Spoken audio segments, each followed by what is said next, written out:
Good morning, everyone. All right, I'm going to pull up a patient. I wanted to show you guys what the Insitu testing is, or Insitu, one of the two of those. One of the two. All right, so I'm going to go to Rob since we tested Rob yesterday.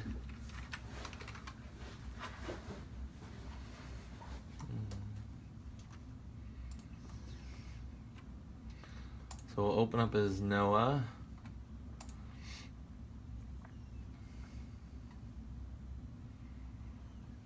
Now the Insitu testing is basically we are programming his hearing through the hearing aids and testing through the hearing aids themselves. So it's another verification form. So I'm going to open up his settings from yesterday.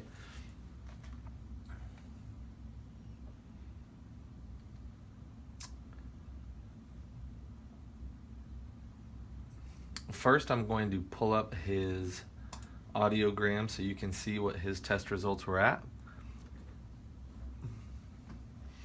And then when fitting, let me actually connect to my hearing aids so you can see it more real time. Put some batteries in these hearing aids.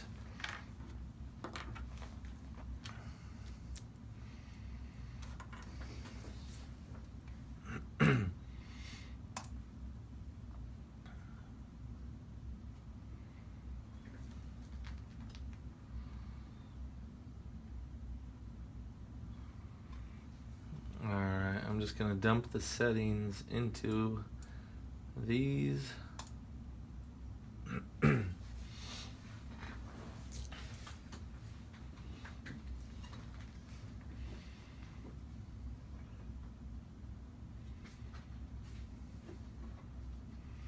So the interesting thing, after we tested him and we did the in-situ testing, his hearing, how he heard those tones was different. First, we started out with 8 open domes on both just to test it out.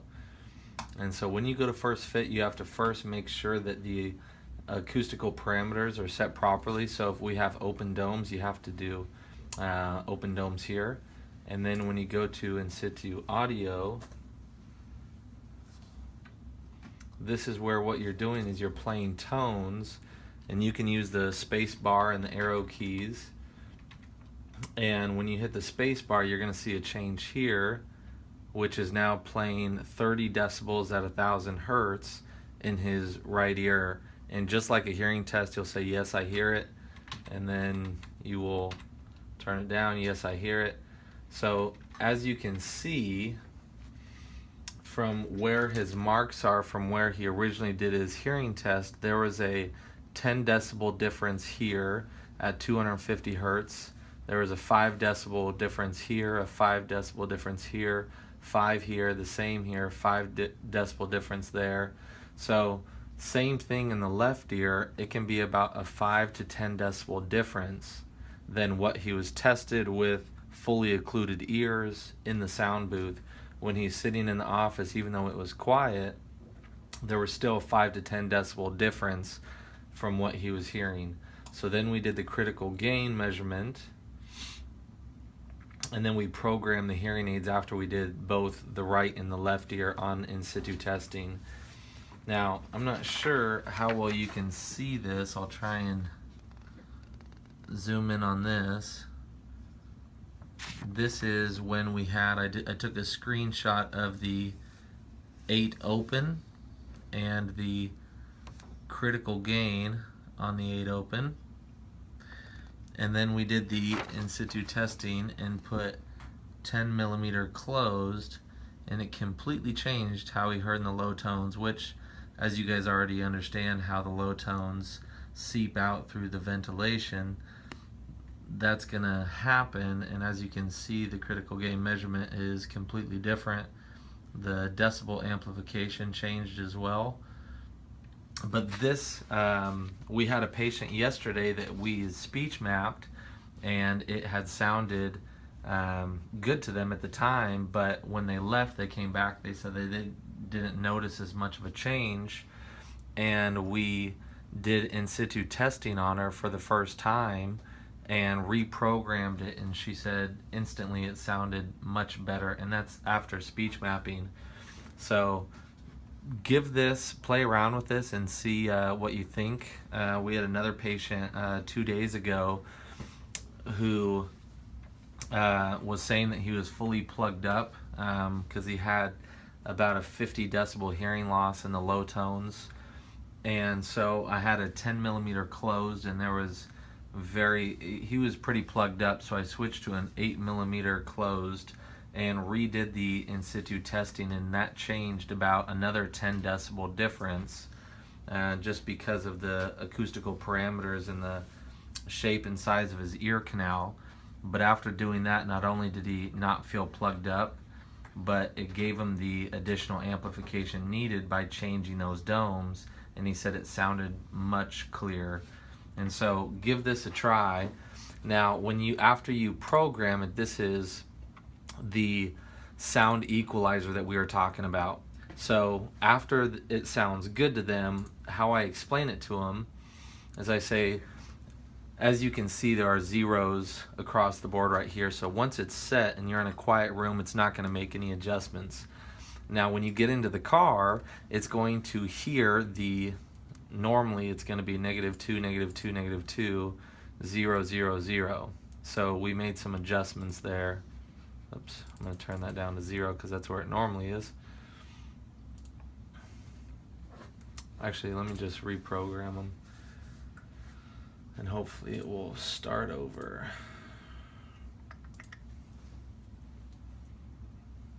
All right, let's see.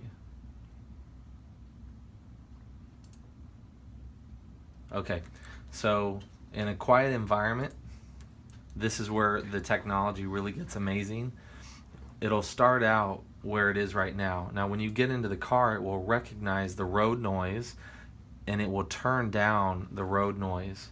And what I'm going to do is I'm going to turn up those speech frequencies so you can hear your spouse better. Now, this is just a good starting point. After you've been wearing them your first week and you come back, you're going to tell us, I want the speech frequencies up a little bit more. I want to hear my wife a little bit better. Or I'd like the road noise down a little bit more. We can adjust it. Now, back in the day, hearing aids used to be simple amplifiers. They were analog, so people would pay $4,000, $6,000, $8,000 for hearing aids that turned everything up louder. Then they became digital when we could hook them up to a computer, but there were very limited adjustments that we could do.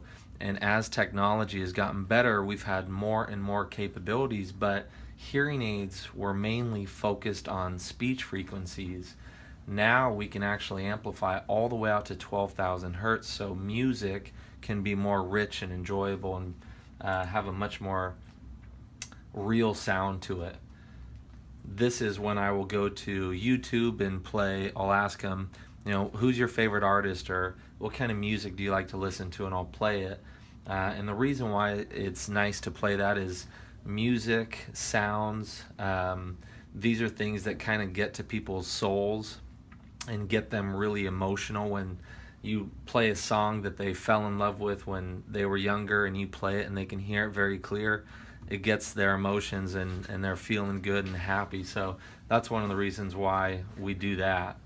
And then when you go to a noisy environment, that's when you play the background noise. Now, what I've found that works for me, and this is talking with another consultant that he helped me with this as well, is going to 2 handles and going down -4 and going up to +4, and then going to 8 handles and bumping this up.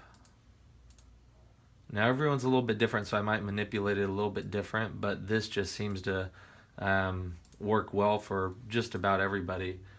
And I'll play the background noise for them. I'll go to YouTube and type in busy restaurant and play the background noise at a pretty loud volume, and then I'll put a piece of paper up to my my face and ask him a question. And I've had people with very profound hearing losses be able to hear well without me having to talk over the background noise, which is what most commonly we have to do.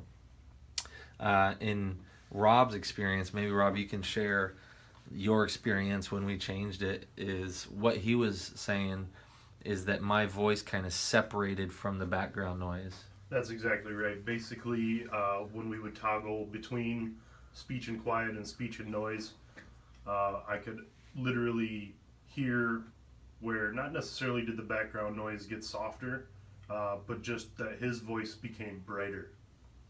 And he could actually understand me over that. So in doing these experiments now, for each individual, these really are the three frequencies all change. We ended up going to, I believe, -5, -5, -3, or -5, +3. I think I wrote it down. No, I didn't write it down here. +5, +6, I think. And then I believe that's right, what we did right there. And that's when he said, man, that sounds really great. I can understand you. And then after I turn it off, make sure after you turn the background noise off, you switch back to speech and quiet. And at this point, I say, right now you're fully automatic. And so this is just a great starting point, but at this point, you are fully automatic, and this is where their kind of jaws are like, wow, this is amazing. I could hear with that much background noise. And that's where a lot of times I'll tell them, as a practitioner or a clinician, or however you want to word your title, I can sleep well at night knowing that if you can hear well with that much background noise, you're going to be able to hear well in pretty much any environment. And so right now it's fully automatic. What we will do is we will take this information and send it back to be put into hearing aids specifically just for you. And this is where I'll ask him, so do you normally take care of this with monthly payments, or do you normally take care of it with a credit card or a check, or how do you normally take care of these type of purchases? Already assuming they're going to buy. So I wanted to show you kind of how these different environments work and how I use it to get people excited about hearing aids. So that's how the Insitu testing works, and the sound equalizer. Play around with that. I think you'll really enjoy the benefits of that. But hope you guys learned something. If you have any other questions, reach out to us. All right, talk to you later. Have a great day.